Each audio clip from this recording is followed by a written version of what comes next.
I'm Gold Derby editor Daniel Montgomery here with Daniel Hart, the composer of The Green Knight, a medieval fantasy about Sir Gawain and his quest to seek out the title character.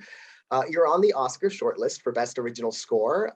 So first off, what was your reaction to getting that recognition, and what would you think about getting your first Oscar nomination?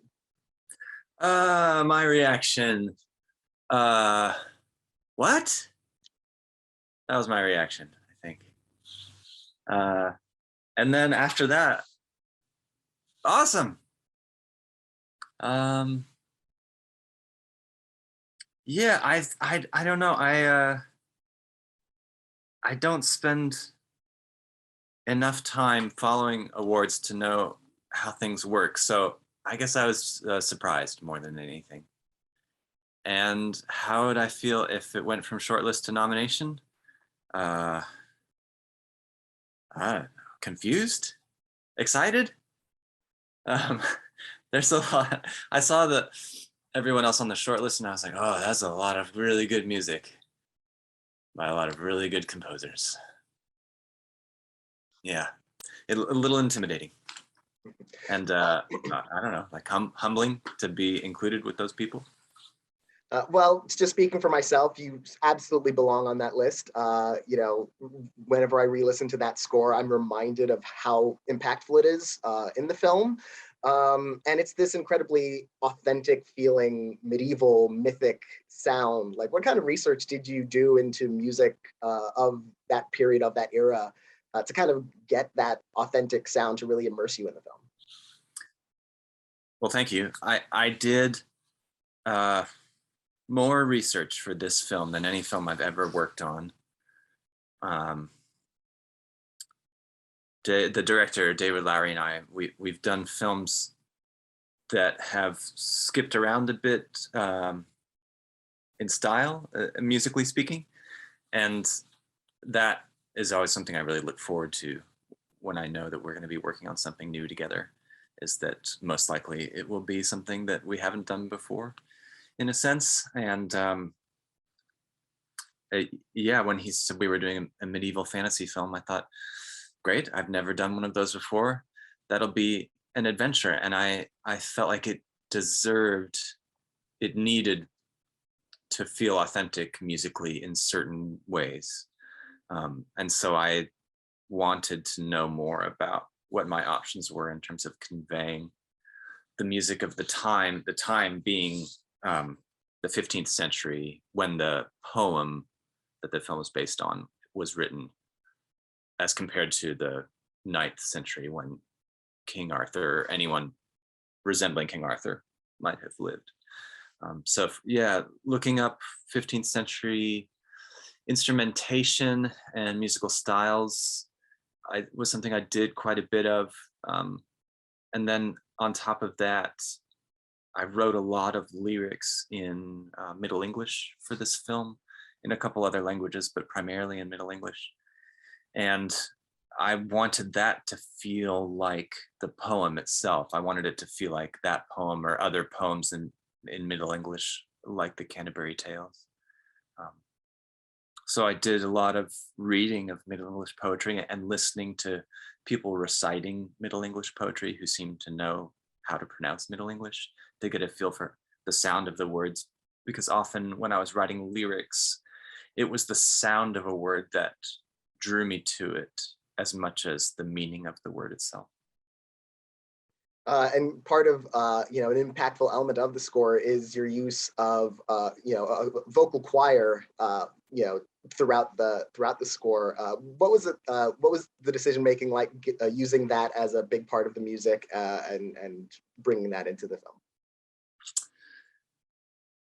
The first thing that David and I do when we're starting on a film is talk about instrumentation, and that was on my list, my original list of like, here are the things I think the sound of this score should be comprised of, and a small female choir was on that list. I think it comes from my own upbringing, my childhood. My parents are both choir directors. I was raised in the Episcopal Church, which is the, you know, like the Church of England, basically. And so their roots in the liturgical music that I learned as a kid. There are roots in old English music.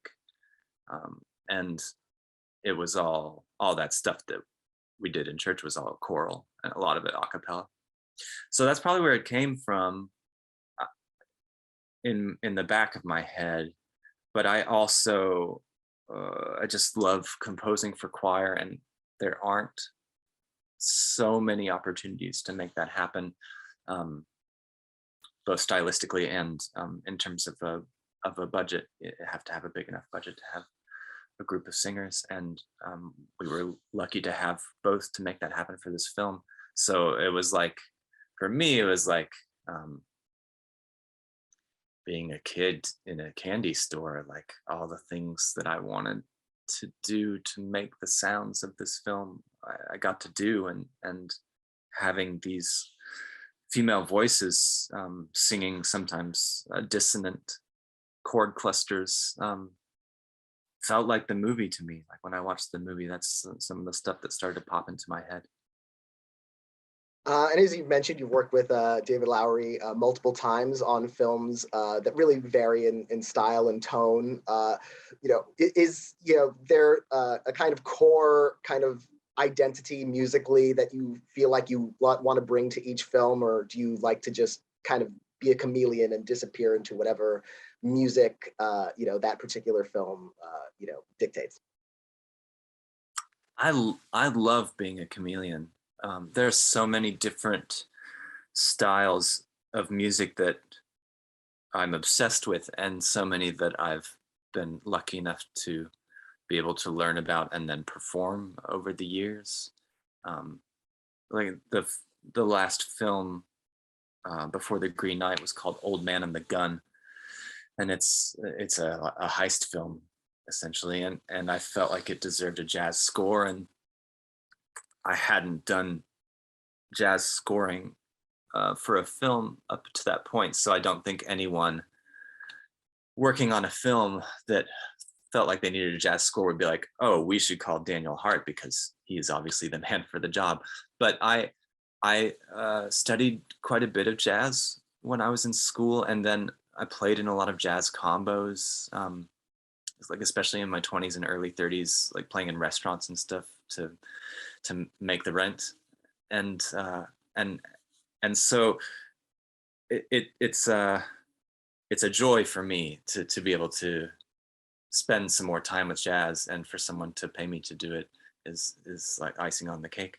But yeah, every time I think there is a common element, even with these different musical styles, to David's films, and I think that is that all of his storytelling, there's this focus on the fragility of existence, the vulnerability of what it is to be human and to be alive, and to be willing to accept the temporal nature of our existence. And that translates, I think, musically as well. If I'm trying to be honest to the story being told, there are certain elements of the music that need to have a kind of fragility and vulnerability to them. And I relish the chance to do that on every one of his films. Now, you did some work on the score during the pandemic. The film was delayed by the pandemic, and David Lowery did some re-editing. What what's the process of having to kind of make changes as as a film starts to change in the edit? Were there things that you lost that you missed, or what was that like? It was tough. This was a really hard one for us to make. It felt to me up to this point like every film we made, it just got easier and easier, as we got to know each other better, and developed a shorthand, and I knew what kind of music that he was into, but also aesthetically speaking, we have similar visions for storytelling. So it felt to me like, oh, I guess it's just going to keep getting easier and easier, and the process will just get faster. And then this was like someone slammed on the brakes and was like, no, you idiot, that's not true. it'll be easy sometimes and it'll be hard sometimes. And this one was really hard. David was not happy with the film that he had made. And consequently, the music that I was writing for scenes that he wasn't happy with, it wasn't working because the scenes weren't in the right place yet, like the place he wanted them to be.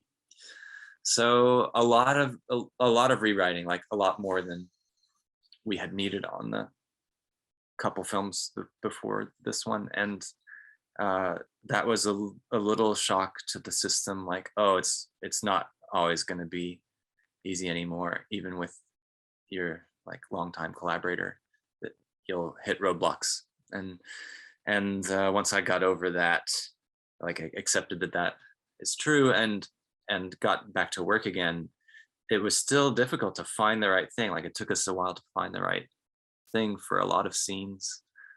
Not that we totally scrapped the original score, like there are several places where in the film where the music that's there has been there from the very beginning, but there were large sections of the film that were re-edited in a way that made the previous score unusable, not stylistically, but just in terms of timing and hitting the right beats. So a lot of stuff had to be reworked and then reworked again as David kept re-editing. And I was pretty exhausted by the end of it. Like I don't know if I have enough juice to make it to the finish line, but we did make it to the finish line, and I'm really happy with how it ended up. Yeah, there's stuff that I miss, but the stuff that replaced it I like just as much as the stuff that was there before, most of the time. And how different is it, composing music for a visual medium compared to, recording your own albums or working with other, musical artists, in that form of music? Well, with visual media, I'm not in charge. So I'm making music to go to someone else's vision and trying to help them tell the story that they're trying to tell.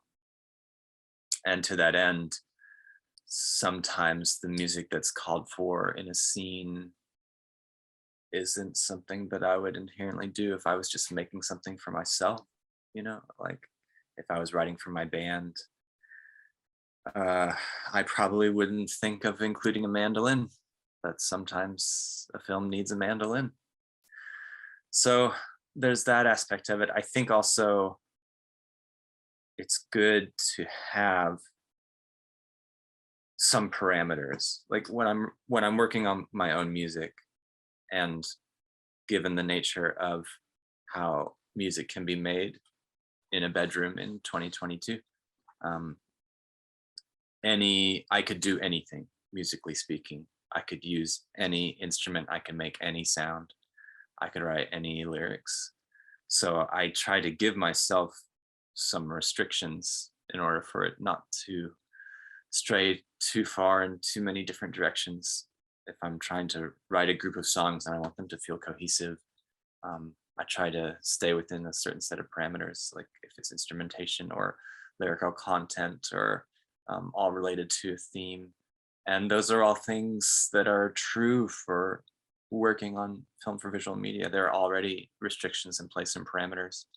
So maybe I'm borrowing from my work on visual media, putting it onto my band. But yeah, I guess it's like my brain for my music, and for someone's film, it's their brain, and my brain's like in there in the mix, because I'm still writing the music. It's still coming from here, but it's in service of someone else's brain, someone else's ideas. And given that this film is set during Christmas, does this kind of make the Green Knight soundtrack your Christmas album? I had a couple of friends tell me that they have added it to their Christmas rotation, and I thought that was very generous. It doesn't feel, I guess there are a couple of tracks that feel Christmassy, but overall it doesn't feel that Christmassy to me. But I don't know, that's a silly thing to say. Christmas music doesn't have to be defined by Jingle Bells. Yeah, I don't often sit around listening to my own music, so I probably am not adding this to my Christmas mix, but I am happy that some friends have told me that they added it to their Christmas mix, in the same way that my brother tells me that he thinks Die Hard is the best Christmas film of all time. Yeah, I have unconventional Christmas tastes. So for me, it's going to be All I Want for Christmas Is You, The Green Knight. You know, it's going to be all mixed up in there on Spotify for me. Have you heard the Harlem Nutcracker, Duke Ellington's take on the Nutcracker? No, I haven't. That should be in everyone's Christmas music rotation. It is so exciting. It's thrilling. The music is alive.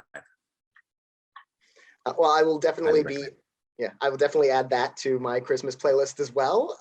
And thank you so much for joining me to talk about The Green Knight. Congratulations on being shortlisted at the Oscars. Good luck, you know, as you know, Oscar voting happens soon with the film. And thanks again. It's been a pleasure talking to you. Thanks, Daniel. Pleasure.